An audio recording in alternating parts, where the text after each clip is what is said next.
Rika, bonjour. Bonjour. C'est un grand plaisir de te rencontrer au Salon du Livre. Tu es quand même une légende de la bande dessinée. Ah, une légende de quoi? Bah écoute, tu as quand même travaillé, ça fait des années avec le Concombre Masqué, qui est quand même Ah bon? un tout grand personnage. Sans blague. Oui. C'est incroyable. C'est incroyable. J'ai fait ça. Oui. Un légume Un légume. masqué. Voilà. Mais c'est de la C'est de folie. la folie. Sérieux. Donc tu as fait toi des études de cinématographique. Ouais. Donc tu aurais pu très bien t'orienter dans un cinéma un peu psychédélique.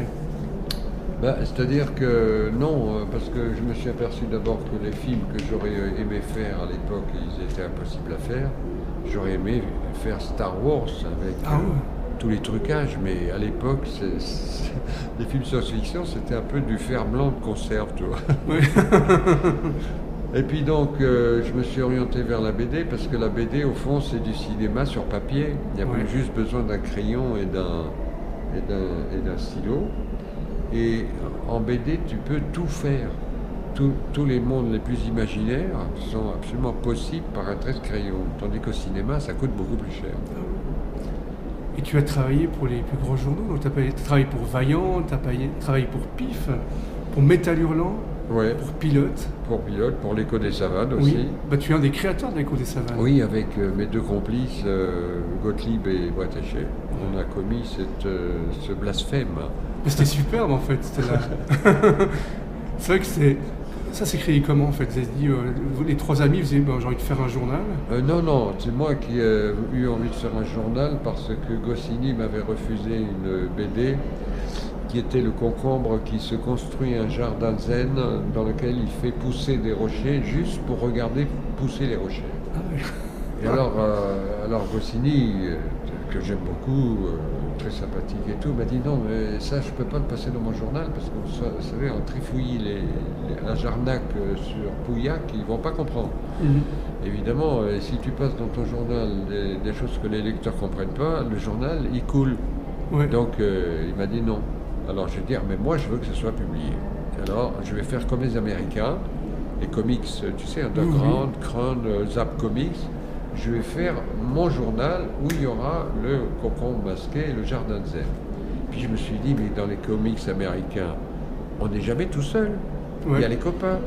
Alors j'ai demandé à Marcel et à Claire, est-ce que vous êtes d'accord de faire 16 pages pour le canard? Il aura 48 pages.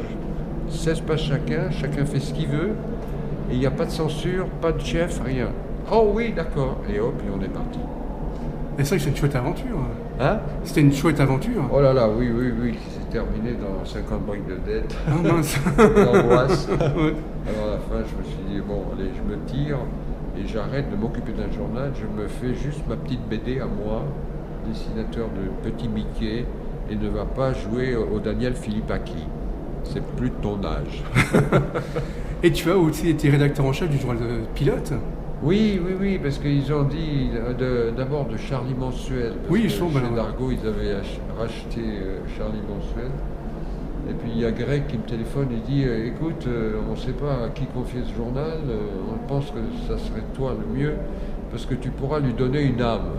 Alors, je dis mais j'en ai plus. Il dit si, bien. Alors je me suis occupé de Charlie, puis après de Pilote, et je les ai enterrés. Tu vois. Ah C'est de ma faute ils ont coulé. J'avoue. Et en fait, ta BD phare, c'est le concombre masqué. Ouais. Comment est-ce qu'est née cette aventure? Bah parce que mon grand-père était justement un gardien de phare. Ah Et oui, c'est en fait mon grand-père qui m'a inspiré. Ouais. Il était complètement dingue et très sympathique. Et il avait commencé sa carrière comme commandant d'un torpilleur dans la marine tsariste. Oui. Et ces salopards de bolcheviks l'ont chassé de son pays, de ses fonctions, de tout. Il n'était plus rien. Et il a terminé sa vie comme gardien d'une citerne sur la plage de Zarzouna à côté de Bizerte en Tunisie. D'accord. Dans les dunes, il avait une petite maison et puis il avait un potager et où on cultivait des fraises et des tomates Ouais. avec une citerne en haut, avec l'eau qui coulait, on prenait nos douches au soleil. Et moi, je me rappelle avec mes cousins, on grignotait les fraises en rampant dans le sable. Le paradis, quoi. Et c'est comme ça que j'ai eu mon idée de faire le concombre en copiant une histoire de Forrest, Oui. le copyright. Le personnage, c'était un lézard qui s'appelait le copyright et qui vivait dans le désert. Et ça m'avait tellement frappé cette histoire, j'aimais tellement ça, de lire ça toutes les semaines, que lorsque la BD s'est interrompue sur les ordres de Madeleine Buffet, ou je ne sais pas qui, Chénier, qui était la directrice de Vaillant communiste, qui a décidé que cette BD n'était pas dans la ligne du parti, il fallait l'éliminer. Et moi, j'ai dit non, pas du tout, elle est dans la ligne du parti. Je vais la continuer. Et je l'ai continuée dans mes petits cahiers d'écolier, et petit à petit, ça s'est transformé en concombre masqué. Mais c'est vrai que c'est une superbe aventure. Ouais. C'est vrai que moi j'adore ce personnage, et puis c'est vrai que ses amis aussi, les plantes potagères, c'est sympa d'avoir fait un. Ah bah oui, surtout des aventures potagères. Ah oui. Parce que c'est bio. Oui, c'est bio en plus. Donc c'est pour la vie, Voilà. pour la liberté. Parce que Exactement. pour moi, ce personnage incarne l'instinct de liberté que j'ai eu depuis que je suis gosse. Je ne sais pas pourquoi, je suis tombé dedans, dans la chaudière. J'ai toujours voulu être libre. Alors, j'ai pas pu prendre une profession comme tout le monde, tu vois. Parce que je me dis, mais recommencer toujours les gestes du dentiste, tous les jours, les mêmes gestes, avec les mêmes trucs dans le même bureau, je peux pas. Je me dis, mais qu'est-ce que je vais faire? Je savais pas. Alors je me suis dit, oh, j'aime le cinéma, je vais aller à Paris. Étudier le cinéma. Alors j'ai regardé des films pour savoir comment c'était fait et tout. J'étais capable de faire un film, de l'imaginer. Mais après, la production, trouver l'argent, diriger une équipe, technique, et tout, ça devient un métier. Ah, moi, je pouvais pas. Ouais. Tandis que tout seul, dans ma piole, là, je suis libre, je fais ce que je veux. Alors j'ai inventé les histoires que je voulais inventer sans même savoir comment elles se terminaient. Parce que prendre une grille Oui.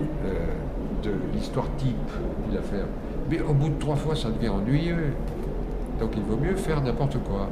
Oui. Et je suis tombé donc dans cette philosophie orientale qui s'appelle le n'importe quoisme.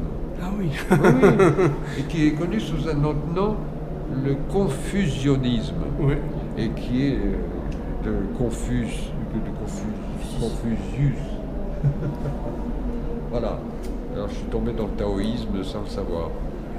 Et tu as fait aussi un album qui était assez remarquable, c'était Clopinette avec ton ami Gottlieb. Ah oui, oh bah ça c'est un monument quand même de l'histoire de l'art. Hein. Oui. Oui. Avec mon ami Marcel, parce Oui. on s'est beaucoup amusé à inventer, c'est lui d'ailleurs qui a inventé le mieux, les calembours ratés qui étaient à la fin de la planche, mais pour exprimer toute l'essence de l'être. Oui. Hein, mais pas de façon sérieuse et universitaire, et ennuyeuse. Non, non, on était malins. Et en même temps, pour récompenser ta carrière, tu as reçu 2 grands prix du Festival d'Angoulême. Ah bon? Donc tu as reçu le grand prix dont tu étais parrain. Où là, c'est là où je t'ai rencontré la première fois à Angoulême, je crois que c'était en 93, 93. Ah oui? Ah oui. Tu avais fait une super bande dessinée aussi à Angoulême qui était réservée pour les préservatifs. Ah oui. C'était Non, pas de j'ai fait capote ça. pour Miss Carotte. Je m'excuse, j'ai aucune mémoire. Oui. Surtout pour les préservatifs, Ah je ne sais jamais où est le distributeur. Oui. C'est vrai que c'était une BD qui était quand même pour la prévention, donc c'était bien par rapport. Ah oui, c'était bien quand même. Hein. Ouais. Bien que je trouve quand même que c'est le pape qui a raison. Oui.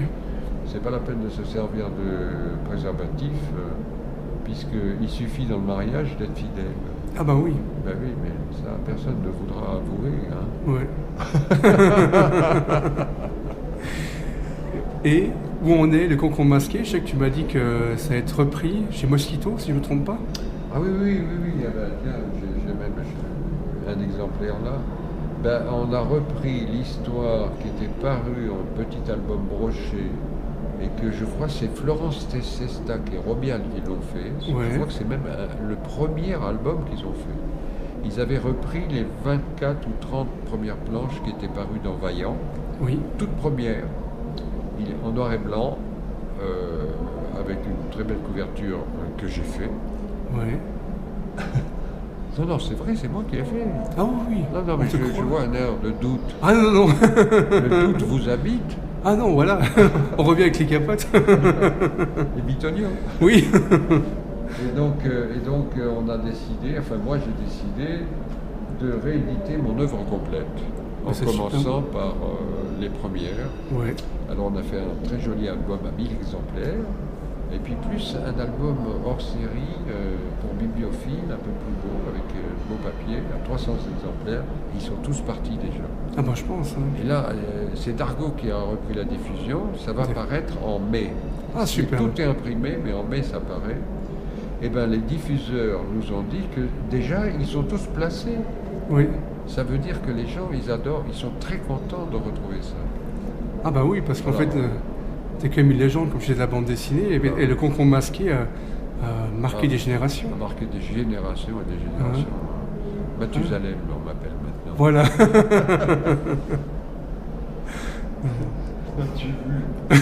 As-tu vu Voilà. Salem. Oui. Bah, c'est gentil, bah, je te remercie beaucoup. Oui. Puis à tout bientôt. Oui, mais ça m'étonne quand même que tu me remercies beaucoup. Oui, ben, c'est quand même pas tous les jours qu'on peut se croiser, qu'on peut faire une interview. Oui. Donc c'est une grande chance pour nous. Bien toi. Est-ce moi ou mon double? Le doute m'habite. Oui. Merci beaucoup. Je vous en prie. Oui.